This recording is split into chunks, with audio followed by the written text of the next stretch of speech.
বন্ধুরা, পুজো তো চলেই এলো। তো চলো আজ একটু শপিংয়ে যাওয়া যাক। আজ আমি আসলে আমার শপিংয়ে যাচ্ছি না, আমি যাচ্ছি ওমার ওর বাবাকে শপিংয়ে হেল্প করতে। পুজোর সময় আমার তেমন কিছু কেনাকাটি থাকে না বললেই চলে। তো চলো যাওয়া যাক। প্রথমেই চলে এলাম আমরা এখানে। এখানে ওমের বাবার কিছু কেনাকাটি ছিল। এই দেখো, আমি কিন্তু বললাম আমার কিছু কেনাকাটি নেই, কিন্তু তবুও এইসব জিনিসে একটু হাত না বুলিয়ে গেলে মনটা ভালো লাগে না, তাই না?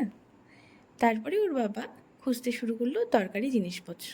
এদিকে ওমার আমি একটু হেল্প করে দিচ্ছিলাম। এদিকে ওমের নাকি এই টি শার্টটা পছন্দ হয়েছে ওর বাবার জন্য, সেটাও ওর বাবাকে পরাবে। তো ঠিক আছে, চলো পরানো যাক। তারপর ওমার আমি একটু ভিডিও নেওয়ার চেষ্টা করলাম, কিন্তু ওর সাথে ফটো ভিডিও নেওয়া খুব একটা সহজ না। তো এই ফটোগুলো শেষমেশ পাওয়া গেল। তারপরেই শুরু হলো ম্যানিকুইনদের সাথে ওমের সেই যুগান্তকারী আলাপ আলোচনা।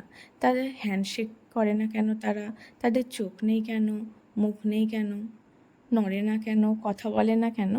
তো ঠিক আছে, ম্যানিকুইনদের সাথে কথাবার্তা এবার শেষ। এবার একটু ছুটে গিয়ে হারিয়ে যাওয়ার চেষ্টা করলো, কিন্তু দেখা হয়ে গেল ওই ট্রলি ব্যাগদের সাথে। এখানে শপিং প্রায় কমপ্লিট, তো চলো বেরোনো যাক।